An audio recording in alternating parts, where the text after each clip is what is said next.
আকাশটা মেঘাচ্ছন্ন, বাইরে গুড়ি গুড়ি বৃষ্টি পড়ছে। ছুটির পর স্কুল ব্যাগটা মাথায় নিয়ে বাড়ির দিকে ছুটছিলাম আমি। আচমকা এক টানে আমার হাত থেকে কেউ স্কুল ব্যাগটা কেড়ে নিলেন। আমি মুখ তুলে সামনের দিকে তাকাতেই দেখতে পেলাম আমার মেঘ ভাইয়া দাঁড়িয়ে আছে। চোখ দুটো একদম রক্তবর্ণ হয়ে রয়েছে। আমি কিছু ভেবে ওঠার আগেই আমার গালে পড়ল এক চড়। আমি গালে হাত রেখে অসহায় দৃষ্টিতে তাকিয়ে রইলাম তার দিকে। কোনো কথা বললাম না। আমাকে এক ধাক্কায় নিচে ফেলে দিলেন উনি। আমার গালটা শক্ত করে চেপে ধরে বললেন, আমার ফোনটা তুই ভেঙেছিস? আমি নিশ্চুপ। আমার কোনো উত্তর না পেয়ে আমার হাতটা টেনে ধরলেন। টানতে টানতে আমাকে বাড়ির দিকে নিয়ে এলেন। লড়ে ছুঁড়ে ফেলে কোমর থেকে বেল্ট খুলে মারবার জন্য উঁচু করলে আমি ভয় ফুপিয়ে কেঁদে উঠলাম। আমার মুখের ওপর এক গ্লাস পানি ছুঁড়ে মেরে বললেন আমাকে, আমার কোনো জিনিসপত্রতে তুই আর হাত দিবি না। কথাটা বলে রুম থেকে চলে যাওয়ার জন্য পা বাড়লেন উনি। আমি পিছনের দিকে ওনার হাতটা টেনে ধরে বললাম, মেঘ ভাইয়া, মলিকে যে আপনাকে ফোন দেয়। উনি ঘুরে তাকিয়ে আমার গালটা চেপে ধরে বললেন, কোনো অধিকার আছে তোর আমার পার্সোনাল ব্যাপারে কথা বলার? আমি মাথাটা ঝাঁকিয়ে না সম্মতি জানালে ধরফড়িয়ে রুম থেকে বেরিয়ে গেলেন উনি। ওদিকে চিৎকার চেঁচামেচির আওয়াজ হচ্ছে। অনেকটা দেরি হয়ে গেছে ভাবতেই বুকের ভেতরটা ধূপ করে উঠল আমার। স্কুল ড্রেসটা চেঞ্জ করে ছুটে রান্নাঘরে এলাম আমি। দেখলাম কাকিমা আবল তাবল বকছেন আর শব্দ করে থালা বাসন আছড়ে ফেলে মাজছেন। আমি কাঁপা কাঁপা গলায় কণ্ঠস্বরে আস্তে করে বললাম তাকে, কাকিমা আমি এসে গেছি, করে দিই। কাকিমা আমার হাতটা মুচড়ে ধরলেন। আমাকে উল্টো ঘুরিয়ে পিঠে ধাক্কা দিয়ে বললেন, নবাবের বেটি হয়েছ না? বাবা মা মারা গেছে, এত এত সম্পত্তির মালিক তুমি। গোটা রাজ্যের কাজ করে আসলে, লেখাপড়াও করবে, ঘরের কাজ করার সময় কি আছে তোমার? কথাগুলো গম্ভীর গলায় বলে আমাকে ছেড়ে দিলেন। আমি নিশ্চুপ হয়ে রইলাম, কোনো কথা বললাম না। আমার টলমল দুটো চোখ পাতা বন্ধ করে একটা দীর্ঘশ্বাস ফেলে চোখ খুললাম। সামনে তাকিয়ে বাইরের দিকে চোখ যেতে দেখতে পেলাম মেঘ ভাইয়া দাঁড়িয়ে আছে। ভেবেছিলাম উনি কিছু বলবেন, কিন্তু ওনাকে দেখে মনে হলো কিছু দেখেও দেখতে পেলেন না উনি। আমাকে রান্নাঘরের সব কাজ বুঝিয়ে দিয়ে চলে গেলেন কাকিমা। আমার পরিচয়টা দিয়ে নিই এবার। আমি মায়া, যৌথ পরিবারে বড় হয়ে ওঠা আমার। বাবা মায়ের একমাত্র সন্তান ছিলাম আমি। ছোটবেলা থেকে অনেক আদর পেয়েছি। যখন যা চেয়েছি তখন তাই পেয়েছি। সব কিছু হাতের মুঠোয় ছিল আমার। আজ থেকে 1 মাস আগে বাবা মা এক সড়ক দুর্ঘটনায় মারা গেলেন। তারপর থেকে শুরু হলো কাকিমার স্বভাবের এমন বদল। আর মেঘ ভাইয়া মানুষটা খারাপ না, বড্ড ভালোবাসে আমায়। বাবার ইচ্ছে ছিল তার বন্ধুর ছেলের সাথে বিয়ে দেবে আমার। আমি যেদিন কথাটা জানতে পারলাম সেদিনই বাবা মা চলে গেলেন না ফেরার দেশে। সেদিন আমি নিজেকে নিজে কথা দিয়েছিলাম বাবার ইচ্ছেটা পূরণ করব। এটা শুনে মেঘ ভাইয়া অনেক বকেছিল আমাকে। ভেবেছিলেন হয়তো মজা করছি আমি, কিন্তু যেদিন তার কোনো বাধা না মেনে আবিরের সাথে দেখা করতে গেলাম, আবিরের পাঠানো শাড়িটা পরে চোখে কাজল দিয়ে ভারী সাজে দেখা করতে গেছিলাম ওর সাথে। সেদিন থেকে উনি আমায় যখন যেভাবে পারে অপমান করে। ওনার কাছে আমি এখন ছলনাময়ী এক দুশ্চরিত্রা, অথচ একটা সময় আমাদের সম্পর্কটা ছিল খুনসুটির। কখন সে রাগ ঝগড়ার মাঝে ভালোবাসাটা চলে এলো বুঝতেই পারলাম না। আমাকে শাপলা ফুল দিয়ে প্রপোজ করেছিলেন উনি। প্রচণ্ড রেগেছিলাম আমি ওনার ওপর। মাথায় সব চুল ছিঁড়তে মন চাইছিল ওনার। প্রথমবার অফিসে জয়েন করে সবার জন্য কিছু না কিছু এনেছিলেন, শুধু আমি ছাড়া। আমি রাগে টকবক করছিলাম, সারাদিন কথা বলিনি ওনার সাথে। মাঝরাতে ভয়ঙ্কর শব্দ পেয়ে লাফিয়ে ঘুম থেকে উঠে বসতেই দেখলাম বাড়ির সকলে মিলে একসঙ্গে দাঁড়িয়ে আছে আমার সামনে জন্মদিনে উইশ করার জন্য। সবাই আমায় একসঙ্গে উইশ করলো।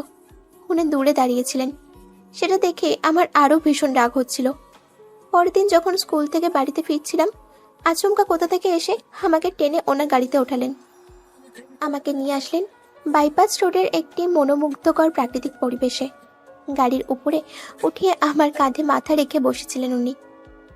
আমার রাগ এখনো ভেঙেছে কিনা জানতে চাইছিলেন। দূর থেকে দেখা যাচ্ছিল একটা মস্ত বড় পুকুর। ওনাকে হাত উঁচিয়ে দেখিয়ে আহ্লাদি স্বরে বলেছিলাম, শাপলা ফুল লাগবে আমার, এনে দিন, তাহলে রাগ ভাঙবে। কাঁধ থেকে মাথা উঠিয়ে আমার মুখের দিকে তাকিয়েছিলেন উনি। কিছুক্ষণ চুপ থেকে ছুটতে গিয়ে পুকুরে দিলেন এক ঝাঁপ। আমি হাঁ হয়ে তাকিয়েছিলাম। শাপলা হাতে পুকুর থেকে উঠে কাদা মাখা পায়ের গোড়ালি ধুচ্ছিলেন উনি। আমি এগিয়ে গিয়ে পিছন থেকে খুশিতে জড়িয়ে ধরলাম ওনাকে আর বললাম, সত্যি কি আপনি এটা করলেন? উনি আমাকে টেনে নিজের সামনে এনে ভ্রু কুঁচকে ঠোঁট উল্টিয়ে কোমরে ডান হাত রেখে আমার দিকে তাকিয়ে রইলেন। আমাকে অবাক করে দিয়ে হাঁটু গেড়ে বসে পড়লেন। মুঠোবন্দি শাপলা ফুল আমার দিকে এগিয়ে দিয়ে বললেন, তুই কি আমায় ভালোবাসবি? আমি কিছু না বলে অবাক দৃষ্টিতে তাকিয়ে রইলাম ওনার দিকে। উনি শার্টের পকেট থেকে একটা কাগজে মোড়ানো আংটি বের করলেন। আমি ওনার হাত থেকে ফুল নিতেই উনি মুচকি হেসে আমার হাতটা টেনে ধরলেন। আমার কপালে ওনার কপাল ঠেকে আদুরে গলায় বললেন, বড্ড ভালোবাসি রে তোকে। তুই কি আমার বউ হবি? আমাকে ভালোবাসবি? আমার জন্য নীল পরি সাজবি?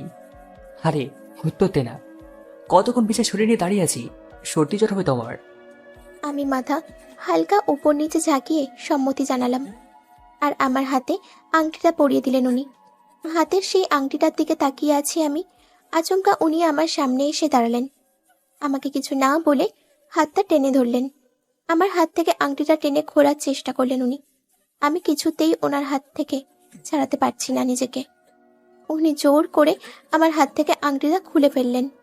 লাল হয়ে যাওয়া চোখ দুটো দিয়ে আমার দিকে তাকিয়ে রইলেন উনি। আংটিটা উঁচু করে আমার সামনে ধরে বললেন, এটা তোর হাতে রাখার কোনো যোগ্যতা নেই। তোর মতো ছলনাময়ী দুশ্চরিত্রা মেয়ের হাতে আমার ভালোবাসার চিহ্ন থাকতে পারে না। আংটিটা আমার পায়ের কাছে ছুঁড়ে মেরে রান্নাঘরের দরজাটা হাওয়াজ করে আছড়ে ফেলে চলে গেলেন উনি। মেঘ ভাইয়ার ছোট বোন ঝিমির জন্মদিন আজ। ঝিমি আমারই ক্লাসমেট। সন্ধ্যার পর একটা ছোট করে পার্টির আয়োজন করা হয়েছে বাড়িতে।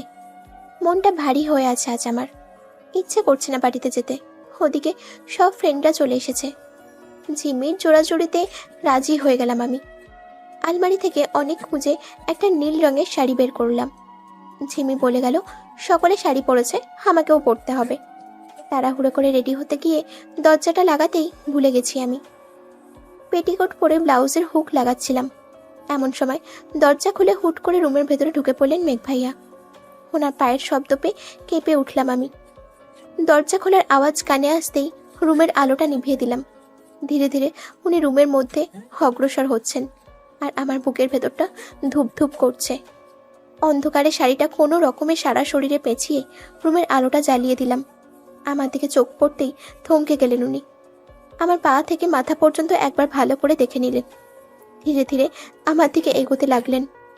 আমি যখন ওনার খুব কাছে চলে আসলাম, আমার পিছন দিকে সরতে থাকলাম আমি। শাড়ির আঁচলে বেঁধে পড়ে যেতে লাগলাম। উনি আমার কোমরে হাত পেঁচিয়ে টেনে ধরলেন আমাকে। আমি ওনার মুখের দিকে তাকিয়ে রইলাম। দেখলাম ওনার গাল বেয়ে এক ফোঁটা অশ্রু গড়িয়ে পড়ল।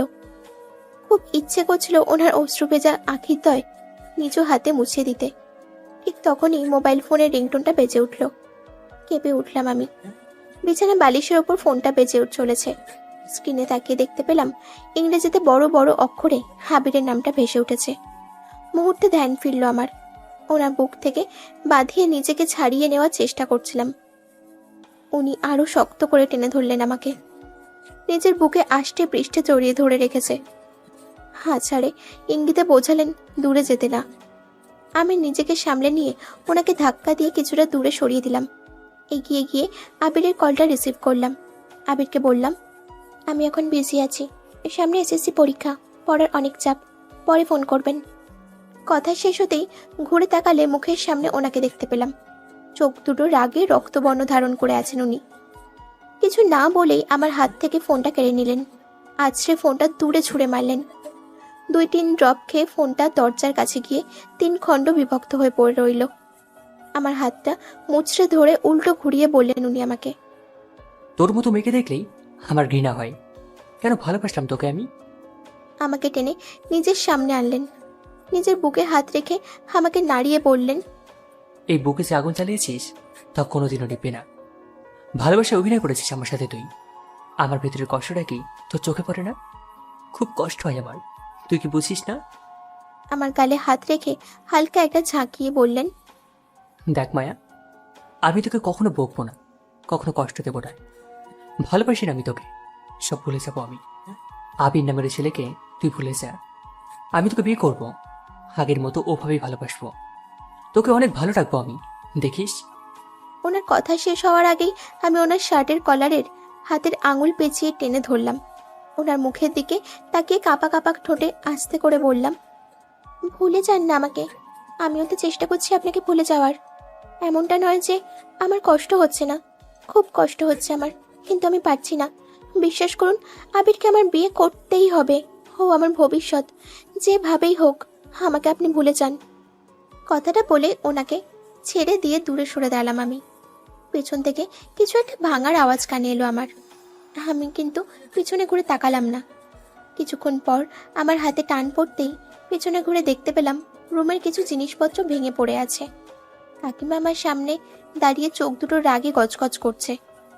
আমি কিছু বুঝে ওঠার আগেই আমার গালে পড়ল এক চড়। গালে হাত দিয়ে অসহায় দৃষ্টিতে তাকিয়ে রইলাম আমি কাকিমার দিকে। কাকিমা আমার মাথা চাপড়ে বললেন, নবাবের বেটি হয়েছো না, রুমের জিনিসপত্র ভেঙে চুরে রেখেছো। বাড়ি ভর্তি মানুষজন, তাদের দেখাতে হবে না রেগে গেলে তুমি কি করো? তো কার উপর রাগ দেখিয়ে এসব ভেঙেছো তুমি? আমার উপর? সবাইকে দেখাতে চাও তোমার কাকিমা তোমায় কি অত্যাচারটাই না করে, তোমাকে দিয়ে বাড়ির সব কাজ করায়। তোমার বুদ্ধি দেখে আমি অবাক হচ্ছি। ইচ্ছা তো করছে মেরে মেরে গায়ের ছাল চামড়া সব উফরে ফেলি। তখন তো আবার বলতে পারো তোমার বাড়ি তোমারই সব। মাত্র 5 মিনিট সময় দিলাম তোমায়, এর মধ্যে পুরো ঘর পরিষ্কার করে হাসি মুখে পার্টিতে এসে অ্যাটেন্ড করো।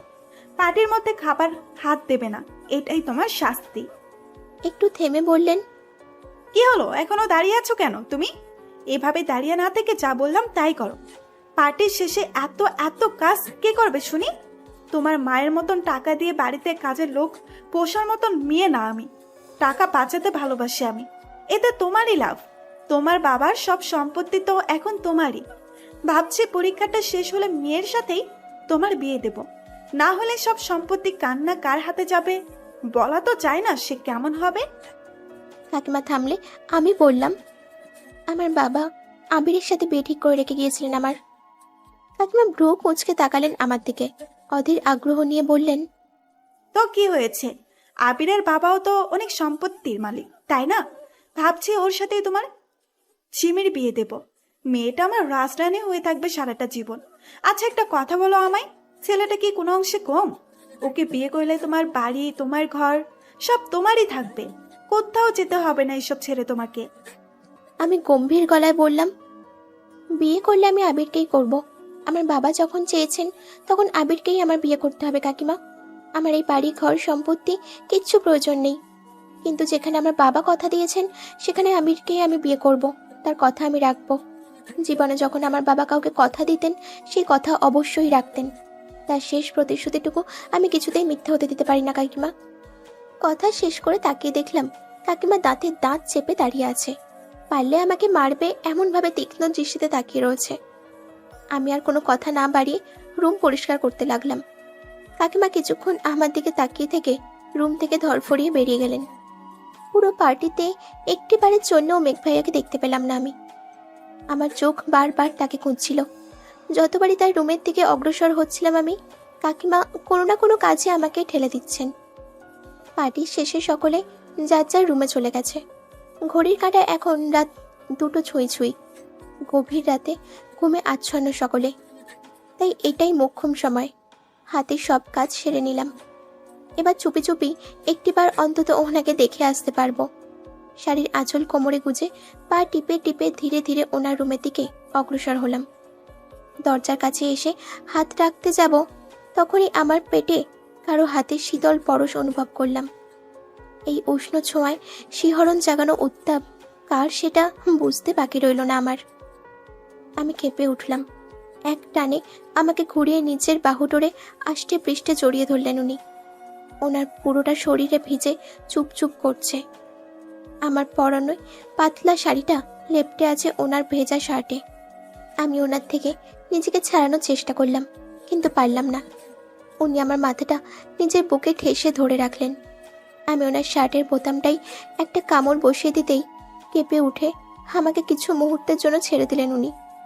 আমি মুখটা মলিন করে কম্পিত ঠোঁটে ওনার শার্টের কলারটা টেনে ধরে আস্তে করে বললাম, এত রাতে ভিজলেন কিভাবে? উনি আমার কোমরটা চেপে ধরলেন, কপালে কপাল ঠেকিয়ে নাক ফুলিয়ে বললেন, সাথে ছিলাম, বর্ষায় নিজেকে ভিজিয়ে নিয়েছি। খেয়াল করলাম ওনার শরীরের সমস্ত গরম উত্তাপ আমার শরীরে এসে পড়ছে। বিস্ময় নিয়ে ওনার কপাল থেকে নিজের কপালটা সরিয়ে নিলাম আমি। কিছুক্ষণ ওনার মুখ পানে তাকিয়ে থেকে দেখলাম উনি দুলছেন, থরথর করে কাঁপছেন, হাত দাঁতে দাঁত লাগিয়ে আমাকে আরো শক্ত করে টেনে নিচ্ছেন নিজের বাহু ডোরে। আমি ওনার গালে হাত রেখে মুখের সামনে মুখটা এনে বললাম, কি হয়েছে আপনার, এমন করছেন কেন? উনি ঘুমে টলমল চোখ টেনে তাকিয়ে রইলেন আমার দিকে। আমি বুঝতে পারলাম ওনার শরীরটা জ্বরে পুড়ে যাচ্ছে। ওনার উত্তরের আশায় না থেকে ওনাকে ধরে রুমে নিয়ে আসলাম আমি। ভালো করে তোয়ালে দিয়ে মুছিয়ে দিলাম ওনার মাথার চুলগুলো। বিছানার ওপরে বসিয়ে রেখে আলমারি থেকে কাপড় এনে ওনার হাতে ধরিয়ে দিয়ে বললাম, চেঞ্জ করে নিন। এভাবে ভেজা শরীরে থাকলে আরও অসুস্থ হয়ে পড়বেন। উনি ভেজা শরীরেই বিছানায় জুতা সহ পা উঠিয়ে দিয়ে ধক করে শুয়ে পড়লেন। আমি ওনাকে ডাকতে লাগলাম, কিন্তু কোনো কথা বলছেন না উনি।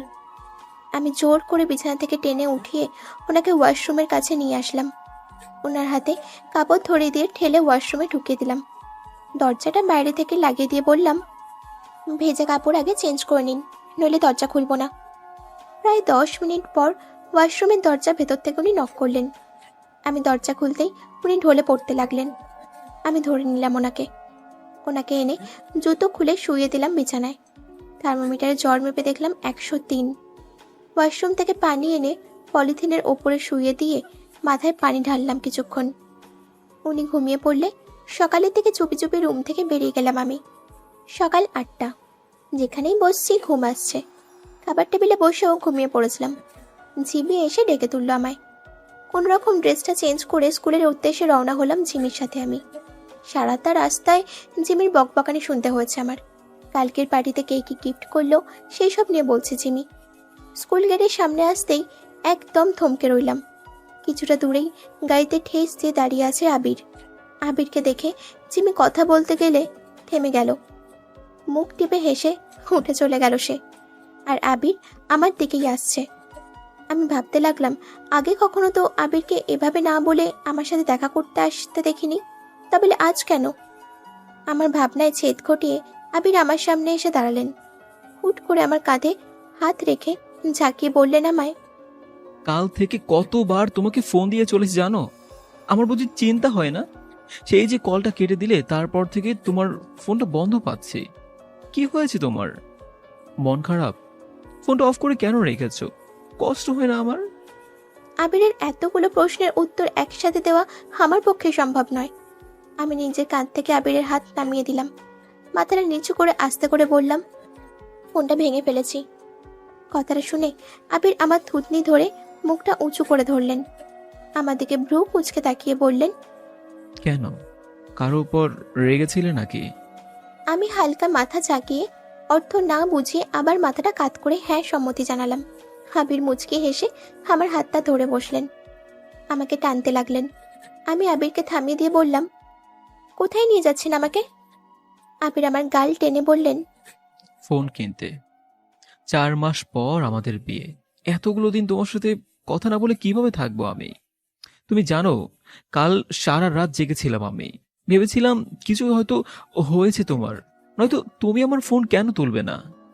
আমি আবিরের থেকে হাতটা ছাড়িয়ে নিয়ে বললাম, যখন বিয়ে হবে তখন দেবেন। বিয়ের আগে এভাবে আমি আপনার কাছ থেকে কিচ্ছু নিতে পারবো না। উফ, তাহলে কথা কিভাবে বলবো? আমি একটা কিনে নেব, এখন আপনি যান। আবির কিছু একটা ভেবে আবার বললেন, চলে যাব? সত্যিই চলে যাব? সারা রাত জেগে থেকে এখন তোমার সাথে দেখা হলো। তোমার কি মনে হয় না এখন আমাদের একটু সময় কাটানো উচিত? এইভাবে যাওয়া যায় না, আপনি বরং আরেকটা ছাতা নিয়ে আসুন। ওনাকে কথাটা বলতেই ঘন্টা বেজে উঠল। আমি উল্টো ঘুরে ছুটতে লাগলাম। স্কুল গেটের মধ্যে ঢুকে একটা দীর্ঘশ্বাস ফেলে ক্লাসরুমে গেলাম। আর আবির গাড়িতে উঠে চলে গেলেন। ওদিকে মেঘ ভাইয়া ঘুম ভাঙলে উঠে বসে কাল রাতের কথা ভাবছেন। আমাকে মনে পড়তেই ঠোঁটের কোণে হাসি ফুটল ওনার। কাকিমা ঘর ঝাড়ু দিতে এসে ওনার সামনে এসে বললেন, আচ্ছা মেঘ, মায়াকে তোর কেমন লাগে? ভাবছি ওকে তোর সাথে বিয়ে দেব। কথাটা শুনেই চমকে উঠলেন উনি। বিছানা থেকে নেমে কাকিমার সামনে এসে দাঁড়িয়ে বললেন, এসব কি বলছো মা? ঠিকই বলেছি, মায়ের সাথে আমার গতকাল রাতে কথা হয়েছে। মেঘ ভাইয়া খুব আগ্রহ নিয়ে জিজ্ঞেস করলেন, মায়া কি বলেছে? আর আবির? সেটা নিয়ে তোর ভাবতে হবে না। আবিরের জন্য আমাদের ঝিমি আছে তো, রাজরানী হয়ে থাকবে আবিরকে বিয়ে করলে ঝিমি। কথাটা শুনে উনি অনেক খুশি হয়ে গেলেন। মেঘের মনটা আজ ভীষণ ভালো, কি করবে তা সে নিজেও জানে না। এদিকে খুব বৃষ্টি বর্ষণ হচ্ছে, আকাশ একদম কালো মেঘে ঢেকে আছে পুরো পৃথিবীটা। যেদিকে তাকাচ্ছি শুধুই আবছা আলোয় অন্ধকার দেখতে পাচ্ছি। স্কুল ছুটি হয়ে গেছে, স্কুলের বারান্দায় দাঁড়িয়ে অপেক্ষা করছি আমি আর ঝিমি। ভাবছি কখন বৃষ্টি থামবে। এমন সময় খেয়াল করলাম দূর থেকে পরিচিত কেউ ছুটে আসছে আমাদের দিকে, যার এক হাতে একটা ছাতা আর অন্য হাতের ছাতাটা মাথার উপরে ধরে আছেন। মানুষটার সামনে এসে দাঁড়িয়ে ছাতা তুলে মুখ উঁচু করলেন। তখন দেখতে পেলাম ওনার মুখটা। ঝিমির হাতে একটা ছাতা ধরিয়ে দিয়ে বললেন গাড়িতে গিয়ে বসতে। ব্যাস, ঝিমিকে আর পায়কে ছাতা খুলেই গাড়ির দিকে এগোতে লাগলো সে। পিছন থেকে যে ডাকবো ওকে আমি, তার আর কোনো উপায় নেই। উনি আমার মুখটা চেপে ধরে আছেন। খানিকটা দূরে ঝিমি চলে গেলে মুখটা ছাড়লেন আমার। আমি জোরে জোরে কয়েক সেকেন্ড শ্বাস নিয়ে নিলাম। তাকিয়ে দেখলাম অন্ধকারে মিলিয়ে যাচ্ছে ঝিমি। আবছা আলোয় নাক ফুলিয়ে তাকিয়ে আছি ওনার মুখের দিকে। উনি এক হাতে ছাতা মিলে অন্য হাতে হুট করে আমার কোমরটা চেপে ধরলেন। নিজের কোমরে আচমকা ওনার হাত পড়ায় কেঁপে উঠলাম আমি। অহেতুক চেষ্টা করলাম হাত ছাড়াবার, কিন্তু পারলাম না। উনি আমায় দিলেন এক ধমক। আমি কেঁপে উঠলে ছাতাটা ফেলে দিয়ে কোলে তুলে নিলেন আমায়। চোখ রাঙিয়ে বললেন, ইচ্ছে তো করছে এভাবে তোকে নিয়ে যায়, কিন্তু ভিজলে যে তুই অসুস্থ হয়ে পড়বি। কথাটা শুনে ওনার মুখের দিক থেকে অন্যদিকে মুখটা ঘুরিয়ে নিলাম আমি। বুঝতে চেষ্টা করলাম হঠাৎ কি হয়েছে ওনার। এরই মধ্যে উনি আমার কপালে ঠোঁটের আলতো পরশ ছুঁয়ে দিলেন। আমাকে কেঁপে উঠতে দেখে মুচকি হেসে নামালেন নিজের কোল থেকে। ছাতা উঠিয়ে আমাকে কাছে টেনে নিয়ে বললেন, চল এবার। আমি সরে আসলাম ওনাকে ঠেলে দিয়ে কিছুটা দূরে। ওনার মুখের দিকে না তাকিয়ে বললাম আমি, এইভাবে যাওয়া যায় না, আপনি বরং আরেকটা ছাতা নিয়ে আসুন। উনি ভ্রু কুঁচকে তাকালেন আমার দিকে, নাক ফুলিয়ে বললেন, আরেকটা ছাতার কি দরকার? তুই আসবি নাকি তোকে উঠিয়ে নিয়ে যাবো আমি? আমি কিছু বললাম না। দাঁত দিয়ে হাতের নখ কামড়ে দাঁড়িয়ে রইলাম। কিছু একটা ভেবে ঝট করে বলে উঠলাম, এমন বর্ষণে একসঙ্গে গেলে একটা ছাতায় অর্ধেক অর্ধেক ভিজে যাব আমরা। জানেনই তো আমি একটু ভিজলেই সর্দি জ্বর হয়। তাই বলছিলাম আপনি গিয়ে গাড়ি থেকে ঝিমির ছাতাটা নিয়ে আসুন, নয়তো আমি গিয়ে ছাতা নিয়ে আসছি। উনি কিছুক্ষণ নিশ্চুপ থেকে মুখটা মলিন করে বললেন, ঠিক আছে, আমি যাচ্ছি। কথাটা বলেই এক ছুটে চলে গেলেন গাড়ির কাছে। ওনার গাড়ির সামনে আরেকটা গাড়ি এসে দাঁড়ালো। দেখতে পেলাম দূর থেকে, স্পষ্ট কিছু বুঝতে পারছি না। গাড়ি থেকে নেমে ধীরে ধীরে কেউ আমার দিকে এগিয়ে আসছে, তবে বোঝা যাচ্ছে কিন্তু কে সে। ছাতার জন্য মুখটা তো দেখতেই পাচ্ছি না। যখন সে আমার সামনে এসে দাঁড়ালেন, ছাতা উঠিয়ে মুখ তুললে বুঝতে পারলাম এটা আবির। আবির আমার দিকে তাকিয়ে আছেন এক অপলক দৃষ্টিতে। আমাকে ডেকে বললেন সে, চলে এসো মায়া, আমি তোমাকে পৌঁছে দেবো বাড়িতে। আমি চোখ তুলে তাকিয়ে দেখলাম আবিরের পেছনে উনি দাঁড়িয়ে আছেন, ওনার হাতে আর একটা ছাতা। আমি এক প্রকার ইচ্ছা না থাকা সত্ত্বেও আবিরের ছাতার নিচে চলে আসলাম। আবিরের হাতে হাত রেখে ছাতাটা শক্ত করে ধরে বললাম, চলুন। আবির মুচকি হেসে ঘুরলেন আর চোখের সামনে ওনাকে দেখতে পেয়ে অবাক হলেন। কিছুক্ষণ চুপ থেকে মুখে হাসি টেনে বললেন, এই কি মেঘ, তুমি মায়াকে নিতে এসেছো? অফিসে তো কোমরে ব্যথার কথা বলে ছুটি নিয়ে আসলে, তা তোমার কোমরের ব্যথা কি এখন কমেছে? উনি মনে হয় কথার উত্তর দিতে সংকোচ বোধ করলেন। উল্টো আবিরের উপরে প্রশ্ন ছুড়ে বললেন, আপনি এখানে কি করছেন স্যার? আবির কিছু না ভেবেই আমার কাঁধে হাত রাখলেন। হেসে উঠে বললেন, মায়াকে নিতে এসেছি আমি। কিছুদিন পরেই তো আমাদের বিয়ে, ওর পছন্দ অপছন্দ সবকিছুই তো জানতে হবে আমার, তাই না? ভাবছি প্রতিদিন ওকে নিতে আসবো, সেই সুযোগে ওর সাথে একটু সময়ও কাটানো যাবে। আবির কথা বলছে আর ওনার চোখ দুটো লাল হয়ে আছে। উনি কিছু বলতে যাবেন আবিরকে, তার আগেই আমি আবিরের হাত টেনে ধরে বললাম, ভিজে যাচ্ছি, চলুন। ঘন্টা দুয়েক বাদে বাড়ি ফিরলাম আমি। আবিরের সাথে না চাইতেও কিছুটা সময় কাটিয়েছি। আমার পছন্দ অপছন্দ সব আবিরকে বলেছি, আবিরের থেকেও শুনেছি। যদিও দূরে কোথাও যাওয়া হয়নি আমাদের, তবে গাড়িতে বসেই কোনো এক পছন্দের জায়গায় দুজন দুজনের ভালো লাগা খারাপ লাগার খবর নিয়েছি। জানি আবিরকে ভালোবাসতে পারবো না, তবুও বিয়ে যে ওকেই করতে হবে আমার। ভালোবাসলে যে তার সাথে থাকতে হবে তা তো নয়, তবে চেষ্টা করতে হবে সবটা মানিয়ে নেওয়ার। বাড়িতে ফিরে যখন আমি রুমে ঢুকতে গেলাম, কাকিমার চিৎকার চেঁচামেচির আওয়াজ এলো আমার কানে। কাকিমা চিৎকার করতে করতে বললেন, আবিরের সাথে মায়ার বিয়ে হবে না, কিছুতেই হতে দেব না আমি। কণ্ঠটা মেঘের রুম থেকেই আসছে। আমি একটু এগিয়ে গিয়ে রুমের দরজার কাছে দাঁড়িয়ে দেখতে পেলাম উনি ফ্লোরে বসে আছেন, কাকিমার দিকে তাকিয়ে। কাকিমা আর কিছু বলার আগেই উনি উঠে দাঁড়ালেন। কাকিমাকে ধরে ঝাঁকিয়ে বললেন, মিথ্যা কেন বলছিলাম আমাকে মা? কাকিমা এক ঝটকায় ওনার হাত ছাড়িয়ে নিয়ে বললেন, কোনো মিথ্যা বলিনি। মায়ার সাথে আমি তোরই বিয়ে দেব, দেখিস। একটা কথা বল, তুই কি মায়াকে বিয়ে করতে চাস না? এত এত সম্পত্তি, বুঝতে পারছিস? সব হাতছাড়া হয়ে যাবে অন্য কোথাও বিয়ে করলে। ও, শুধু সম্পত্তির জন্য তুমি মায়াকে আমার সাথে বিয়ে দিতে চাও? হ্যাঁ তো, তুই তো আর কাউকে ভালোবাসিস না, তাহলে এত অসুবিধা কিসের মায়াকে বিয়ে করতে? উনি হেসে উঠলেন, হাসতে হাসতে থেমে গিয়ে বললেন, বাসি মা, একজনকে বাসি। আর চোখে আমাকে দরজার কাছে দাঁড়িয়ে থাকতে দেখে ডাকলেন উনি। আমি ভেতরে আসতেই আমার মাথায় হাত রেখে উনি বলে উঠলেন, আমি একজনকে ভালোবাসি, তার নাম মলি। আমরা অফিসে একসাথে কাজ করি। আমরা বিয়ে করলে আমি আমার ভালোবাসাকে বিয়ে করব, ঠিক যেমন মায়া তার ভালোবাসা আবিরকে বিয়ে করবে। একটা কাজ করি, মায়ের আগে আমি বিয়েটা ছেড়ে নিই, ওর বিয়েতে অনেক মজা হবে। কি বলিস মায়া? আমি মুখটা তুলে তাকালাম ওনার দিকে। ওনার মুখে মলি নামটা শুনে ইচ্ছে করছে গলাটা টিপে ধরতে। প্রচন্ড রাগ হচ্ছে আমার। এই মলি নামের মেয়েটার সাথেই তো উনি মাঝে মাঝে রাতে কথা বলেন। মাঝরাতে ওনার রুমের সামনে আসলে এই নামটাই তো ওনার কণ্ঠস্বর শুনতে পাই। ওনার ফোনটাও ভেঙে ফেলেছি এই মেয়েটার সাথে যেন আর কখনো কথা না বলতে পারে তার জন্য। সেই মেয়েকে বিয়ে করবেন উনি? সেই মেয়েকে? আমার হাত ছাকিয়ে বলে উঠলেন উনি। কি হলো, চুপ আছিস কেন? ঠোঁটের কোণে জোর করে হাসি টেনে আমি বললাম, করে ফেলুন বিয়ে। কথাটা বলার পর ওনার মুখে খুশির ঝলক দেখতে পেলাম, কিন্তু কাকিমার চোখে চিন্তার ছাপ।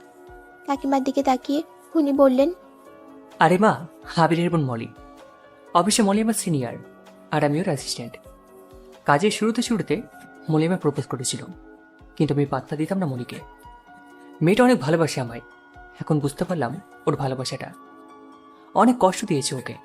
এবার নিজের ভুল সূত্রে নেব, ওকে বিয়ে করে আমার ভালোবাসাটাও দেখাবো।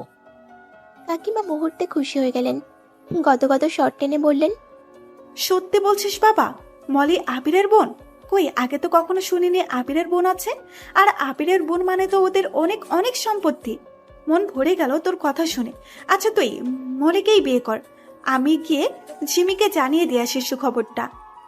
কাকিমা খুশিতে নাচতে নাচতে রুম থেকে বেরিয়ে গেলেন। আমি ওনার দিকে তাকালাম, উনি হাসছেন। আমি নিজের ভেতরের রাগটা আর ধরে রাখতে পারলাম না। ওনার শার্টের কলারটা চেপে ধরলাম, ওনাকে ঠেলে বিছানায় ফেলে দিয়ে বুকে ইচ্ছে মতো কিল বসাতে লাগলাম। উনি চুপ হয়ে আছেন, আমার হাত ধরে থামাচ্ছেন ওনা। যখন আমার থেকে নিজের মুখটা ঘুরিয়ে নিলেন, তখন ওনাকে ছেড়ে দিয়ে উঠে বসলাম আমি। কিছুক্ষণ চুপ থেকে আমি প্রথম জিজ্ঞেস করলাম, সত্যি কি আপনি মলিকে বিয়ে করবেন? উনি শুয়ের থেকে চোখ বন্ধ করে উত্তর দিলেন, হ্যাঁ, মলিকেই করব। আমার ভালোবাসা মলিকে বিয়ে করবো আমি। আমি আর চোখে ওনার মুখের দিকে তাকিয়ে বললাম, সত্যি কি মলি আপনাকে ভালোবাসে? হ্যাঁ বোন। আমি কিছুক্ষণ চোখটা বন্ধ করে রইলাম। হুট করে ওনার মুখে মলি নামটা শুনে চোখ খুললাম। তাকিয়ে দেখলাম উনি ফোনে কথা বলছেন মলির সাথে। ফোন কিনে নিয়েছেন? কোনো উত্তর দিলেন না। টানা 1 ঘন্টা প্রেমালাপ করলেন আমার পাশে বসে উনি মলির সাথে। কথা শেষ হলে উঠে গিয়ে একটা ফোন এনে আমার সামনে রেখে বললেন, তোর বোন ভেঙেছিলাম না, এটা তোর জন্য। আবিরের সাথে কথা বলিস। আমি ফোনটা দূরে ঠেলে দিয়ে বললাম। উনি হেসে উঠলেন। আমি উঠে চলে আসার জন্য পা বাড়ালাম, অমনি পেছন থেকে আমার হাতটা টেনে ধরলেন উনি। আমি হাত ছাড়ানোর জন্য চেষ্টা করলে আমাকে টেনে বিছানায় ফেলে আমার হাত দুটো বিছানার সাথে চেপে ধরে মুখের সামনে মুখটা এনে বললেন, তুই আবিরকে বিয়ে করছিস, আর আমি ওর বোন মলিকে। সত্যি ঘড়ির কাঁটায় রাত তখন 3টে ছুঁই ছুঁই। জানলার কোণ ঘেঁষে দাঁড়িয়ে আছি আমি।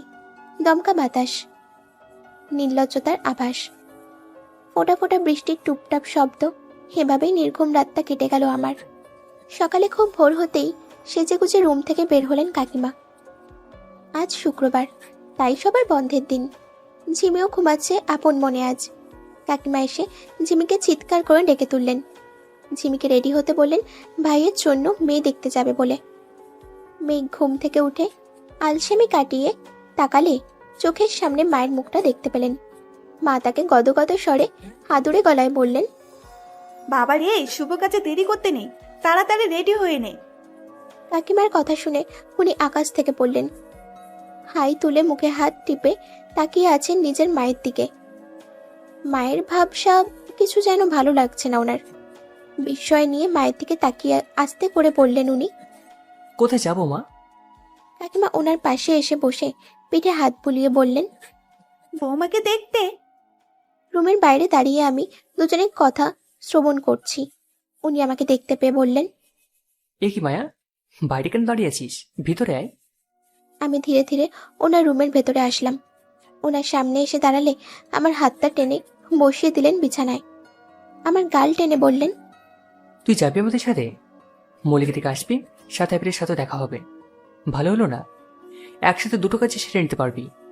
জানিস, মলির মতো মেয়ে হাজারও একটা হয় না, যে কখনো কাউকে কষ্ট দিতে পারে না, কারণ মন ভাঙতে পারে না। এমনকি তুই যদি ওর মনে কষ্ট দিস, তবুও তোর প্রতি ওর হৃদয় একটুখানি অভিযোগ থাকবে না। এমন মেয়েকে জীবনসঙ্গী রূপে কয়জন বা পায় বল? ভালো হয়েছে না ও আমার জীবনে এসেছে, না হলে। এইটুকু বলে আমার চোখের দিকে তাকিয়ে আছেন উনি। আমি নিজের চোখ দুটো নিচের দিকে নামিয়ে নিলাম। ওনার দিকে তাকানোর মতো মুখ নেই আমার। নিজেকে খুব অপরাধী মনে হচ্ছে আজ আমার। কাকিমা রুম থেকে বেরিয়ে গেলে আমিও উঠে দাঁড়ালাম। বাইরে যাওয়ার জন্য পা বাড়াতেই পিছনের থেকে আমার পেটে জড়িয়ে ধরলেন উনি। আমি একদম স্তব্ধ হয়ে আছি।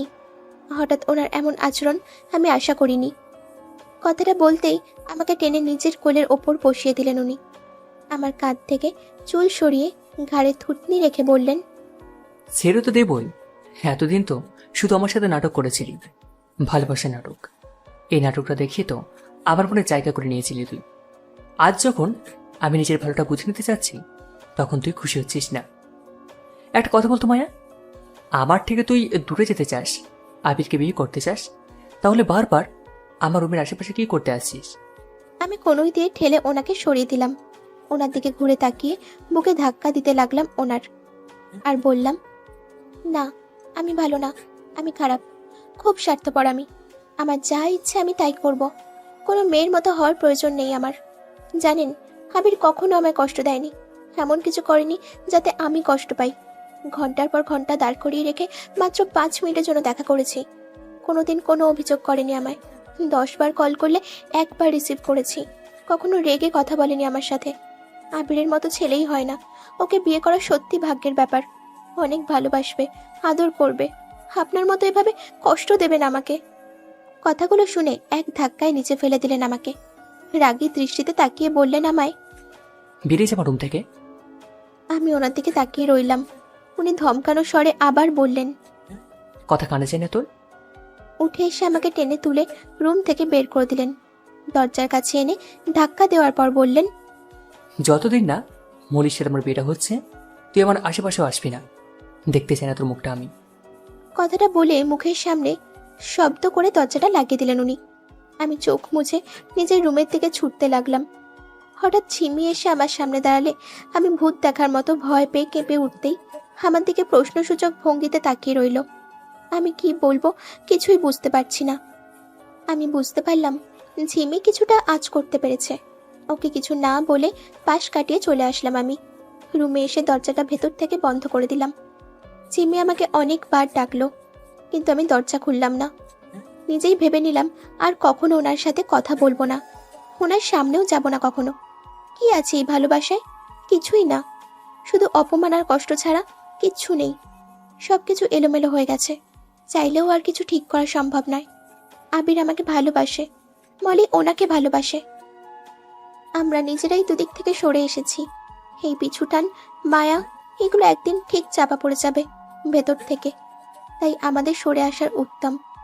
সব ভালোবাসা তো পূর্ণতা পায় না। আমরা না হয় অল্প কিছু মানুষের পাল্লাটা ভারী করি। সকাল গড়িয়ে দুপুর হতে চলল। আমি নিশ্চুপ হয়ে রুমের মধ্যে দরজা বন্ধ করে আড়ালে বসে আছি। কেউ এসে আমাকে ডাকলো। শুনতে পেয়ে নড়ে উঠতেই কাকিমার গলার কণ্ঠস্বর শুনতে পেলাম। কাকিমা আমাকে ডাকছে, আর 1 সপ্তাহ পর ওনার আর মলির বিয়ে ঠিক হয়েছে এটা বলে গেলেন। অবশ্য আমি জানতাম কাকিমা আজই বিয়েটা ঠিক করে আসবে। ভদ্রতা বজায় রাখতে দরজাটা খুলে দিলাম। কাকিমা আমার মুখের মধ্যে ঠেসে ঠেসে 2 মিষ্টি ভরে দিলেন। আমাকে জড়িয়ে ধরে গাল টেনে বললেন, আচ্ছা মা, কখনো বলিস না ও বাড়ি গিয়ে আমার দুর্নাম। বুঝতেই তো পারছিস, শাশুড়ি বলে কথা, আমার মান সম্মান থাকবে না, ছোট হয়ে যাবো ওদের কাছে আমি। কথাটা বলে আমার কপালে চুমু দিয়ে মিষ্টির প্যাকেটটা আমার হাতের ওপর রেখে যত ইচ্ছে তত মিষ্টি খেতে বলে চলে গেলেন কাকিমা। আমি 2 মিনিট হাঁ করে তাকিয়ে আছি কাকিমার ব্যবহারে এত পরিবর্তন দেখে। তার চেয়েও বেশি ভালো লাগছে বাবা মা চলে যাওয়ার পর আজ প্রথমবার কাকিমা আমার সাথে এত আদুরে গলায় কথা বললেন। খুশিতে আমার 2 চোখের পানি বাঁধ মারল না। আমাকে বাড়িতে এখন আর কোনো কাজই করতে হয় না। কাকিমা কোনো কাজই করতে দেয় না আমাকে। সারাদিন একান্তে থাকি। মনের ভেতরটা ভার হয়ে রয়েছে। উনিও আমার সাথে দেখা করেন না আর। ফোনটা ভেঙে যাওয়ার পর থেকে আবিরের সাথে কথা হয় না, যার জন্য আবির আসে আমার সাথে দেখা করতে। কেন জানি আবিরকে মন খুলে কিছু বলতে পারি না আমি। আবির একা একাই কথা বলে, আমি শুধু শুনে যাই। ধীরে ধীরে বিয়ের দিন যত এগোচ্ছে তত যেন বেশি ভেঙে পড়ছি আমি। আবির আমার সাথে কথা বললে বুঝতে পারতো, কিন্তু সমস্যাটা খুঁজে পেত না। আমি নিজেই আবিরকে বললাম সাহস করে কথাটা, আবির, মলি আপনার ছোট বোন না? আপনি যদি মলির আগে বিয়ে করেন তাহলে ক্ষতি কিসের? মলির তো বিয়ে হবেই। আমি চাই আপনার বিয়েটা মলির আগে হোক, যেন আমি নিজের ননদের বিয়েতে আনন্দ করতে পারি। আমার মুখে কথাটা শুনে আবির বিস্ময় নিয়ে তাকিয়ে থাকলেন। প্রথমে মনে হয়েছিল হয়তো ভুল কিছু বলে ফেলেছি, কিন্তু পরে বুঝতে পারলাম আবির আমার কথায় অনেক বেশি খুশি হয়েছে। আমাকে কিছু না বলে পরের দিন আবির ওর বাবা মাকে নিয়ে আসলেন আমাদের বাড়িতে। বিয়ের কথা কাকিমাকে বললে আর না করতে পারেনি সে। কাকিমা নিজেই হাতে সব আয়োজন করেছে। জানি না কথাটা উনি শোনার পর কতটা রিয়াক্ট করেছেন, কারণ আমরা এখন আর দুজন দুজনের সামনে আসি না। গায়ে হলুদের পর্ব শেষ, সন্ধ্যার পর বিয়ে। খুব কান্না পাচ্ছে আমার এবার। এত রাগ, এত ঘৃণা একটা মানুষ কিভাবে করতে পারে, যে একবার আমার সামনেও আসলেন না উনি। অনেক কেঁদেছিলাম, কেউ হয়তো বোঝেনি আমার কান্নার কারণটা। ঝিমিকেও বলেছি, একবার তোর ভাইয়াকে ডেকে দিবি, আমি কিছু বলতে চাই। কিন্তু ঝিমিও কোনো গুরুত্ব দেয়নি আমার কথায়। কোনো মতে বিয়েটা শেষ হতেই বিদায়ের সময় আমার 2 চোখ ঘুরে ঘুরে সেই মানুষটাকেই খুঁজছিল। তার কোনো দেখা পেলাম না। গাড়িতে উঠলে জানলার পাশে মুখটা ঘুরিয়ে বসে আছি আবির। নতুন জীবন শুরু করতে চলেছি, তাই আর আবিরের থেকে কিছু লুকোতে পারলাম না। আমি আবিরকে নিচু দৃষ্টিতে বললাম, আমি জানি আবির, আপনি আমাকে ভালোবাসেন। আমি এটাও জানি এখন আমি যেটা বলবো সেটা শোনার পর আমার উপর আপনার খুব রাগ হবে। তবুও বলবো, আমার কাছে বলতেই হবে। আমি আপনাকে কখনো ভালোবাসিনি। এক প্রকার জেদ দেখিয়ে বিয়েটা করেছি। আমি অন্য কাউকে ভালোবাসি, আর সে হলো মেঘ। এটুকু বলতেই গাড়ির জানলার গ্লাস থেকে চোখ সরিয়ে নিয়ে আমার 2 বাহু শক্ত করে চেপে ধরলেন। ভয় আমি চোখ দুটো বন্ধ করে নিলাম। হঠাৎ আমার ঠোঁটে কারো ঠোঁটের আলতো ছোঁয়া পড়তে চোখ খুললাম। ধাক্কা দিয়ে চিৎকার করে বললাম, আমার উপর জোর খাটাতে পারবেন না আপনি আবির। সঙ্গে সঙ্গে আমার গালে পড়ল এক চড়। চোখ তুলে তাকালে দেখলাম উনি। আমার মুখটা বন্ধ হয়ে আছে, কিছু বলার ভাষা পাচ্ছি না আমি। এবার উনি আমার ঠোঁটে ঠোঁট মেলাতে গেলে আমি হাত রাখলাম ওনার মুখের সামনে। কেঁদে উঠে বললাম, আমি এখন আবিরের বউ। উনি আবার হাত উঁচু করলেন আমাকে চড় মারার জন্য। আমি ভয়ে চোখ বন্ধ করে নিলে উনি বললেন, তোর বিয়ে আবিরের সাথে না, আমার সাথে হয়েছে। আমি চোখ খুলে ওনার শেরওয়ানি টেনে বললাম, কি বলছেন? উনি আমার হাত সরিয়ে শেরওয়ানি ঝেড়ে ফেললেন আর বললেন, ফাট। আমি কেঁপে উঠে চুপ করে বসলে উনি আবার আমাকে ঘুরিয়ে নিয়ে ঠোঁটে ঠোঁট মেলালেন। কিছুক্ষণ পর ঠোঁট ছেড়ে দিয়ে বললেন, কেমন মেয়ে রে তুই? তুই ভাবলি কি করে যে আমি অন্য কাউকে ভালোবাসবো? এটা 6টা দিনে আমি তোকে একবারের জন্য দেখা দিইনি, কিন্তু তুই কিভাবে পারলি আমার সামনে না এসে থাকতে? আমি মুখে হাত রেখে চুপ হয়ে আছি। উনি আমাকে ঝাঁকিয়ে বললেন, কথার উত্তর দে, না হলে মারবো এক চড়। রাগী দৃষ্টিতে তাকিয়ে রইলেন উনি। ওনাকে কিছু বললাম না। আমি রাগ শান্ত করার উপায় খুঁজতে লাগলাম। কিছু একটা ভেবে হুট করে ওনার শেরওয়ানির গলাটা টেনে ধরে নাকে নাক ছোঁয়ালাম। উনি ব্রু কুঁচকে তাকালেন। গালে, কপালে আর থুতনিতে কিস করলাম। এটা করার পর উনি আমার কোমরটা চেপে ধরলেন। এমন সময় গাড়িটা এসে থামলো এয়ারপোর্টের সামনে। গাড়িতে ঝাঁকুনি খেয়ে আমি পড়লাম ওনার বুকের ওপর। উনি আমাকে ঠেলে সরিয়ে হাত ধরে উঠিয়ে বাইরে নিয়ে আসলেন। আমাকে নিয়ে দৌড়াতে লাগলেন আর কোনো একজনকে খুঁজলেন। অবশেষে তার দেখা মিলল। লাগেজ হাতে দাঁড়িয়ে আছে একটা মেয়ে, পরনে বিয়ের পোশাক। উনি আমায় নিয়ে ছুটে গিয়ে মেয়েটার সামনে দাঁড় করালেন। আমাকে দেখিয়ে বললেন, এটা মায়া, যার কথা তোমাকে বলেছিলাম। মেয়েটা মুচকি হেসে বলল, ও তাহলে এই সেই মেয়ে? বাহ, খুব মিষ্টি দেখতে তো। আমি অবাক চোখে তাকিয়ে রইলাম মেয়েটার দিকে। মেয়েটা আমাকে জড়িয়ে ধরে কানে কাছে ফিসফিসিয়ে বলল, আমি মলি, আবিরের কাজিন, বউও বলতে পারো। পিছনের থেকে আবির এসে দাঁড়িয়ে মেয়েটাকে ডাকছে। আবিরকে দেখে আমি চিন্তায় পড়ে গেলাম। আবির এগিয়ে এসে আমার সামনে দাঁড়িয়ে বললেন, কি খুশি হয়েছ? এটা সত্যি, তোমাকে আমি ভালোবাসি, কিন্তু তোমার খুশির থেকে বেশি না। সেদিন যখন তোমার কাকিমা ঝিমি আর আবির মলিকে দেখতে আসে, তখন ঝিমি আমাকে আলাদাভাবে ডেকে তোমাদের সম্পর্কটার কথা বলে, আর মলি বলে ও আমাকে ভালোবাসে। আমার খুশির জন্য কখনো বলেনি। তোমার মতন মলিরও বাবা মা নেই, আমাদের সাথে বড় হয়েছে, শুধু আমাকে ভালো রাখবে বলে তোমার আমার বিয়েতে খুশি হবার অভিনয় করত। কখনো আমাকে বসতে দেয়নি। যেদিনও জানতে পারলো মেঘের সাথে তোমার ভালোবাসার কথা, সেদিনও চিন্তা করলো আমার ভালোবাসার চেয়ে দুজন ভালোবাসার মানুষকে এক করাটা বেশি প্রয়োজন। তাই মেঘকে এই প্ল্যানটা দেয় মলি। মেঘ অফিসে মলির অ্যাসিস্ট্যান্ট ছিল, খুব ভালো বন্ধুও ছিল বলতে পারো। সেই প্রেক্ষিতে দুজনার মনের সব কথা শেয়ার করত। আমি সবটা শুনে ভেবে দেখলাম আমারও কিছু করা উচিত তোমাদের জন্য। তাই তোমার কাকিমাকে বোঝালাম আর আমাদের প্ল্যানে সামিল করলাম। এখন বুঝি জানো, কাউকে ভালোবাসার থেকে ভালোবাসা পাওয়াটা অনেক বড় ব্যাপার, যেটা সবাই পায় না। তোমাকে পেলে হয়তো ভালোবাসাটা পেতাম না, তবে মলিকে পেয়ে ভালোবাসাটা পেয়েছি। এই তো, আর কি লাগে। আমি কিছুক্ষণ নীরব থেকে আবিরের কাছে জানতে চাইলাম, আপনারা দুজন কোথায় যাচ্ছেন? আজই তো বিয়ে করলেন। আবির মুচকি হেসে বললেন আমায়, দুজন না, আমরা 4 জন হানিমুনে যাচ্ছি। আজ বিয়ের ছুটি গেল, কিছুদিন পর হানিমুনের ছুটি হবে। এভাবে চললে অফিসের কাজের ক্ষতি হবে, তাই ভাবলাম এক ছুটিতেই সবটা করে নেব, তারপর বাড়ি ফিরে রিল্যাক্সে কাজ করা যাবে। কি বলো মেঘ? উনি মুচকি হেসে হ্যাঁ বলে আমাকে কোলে তুলে নিলেন আর আবির মলিকে।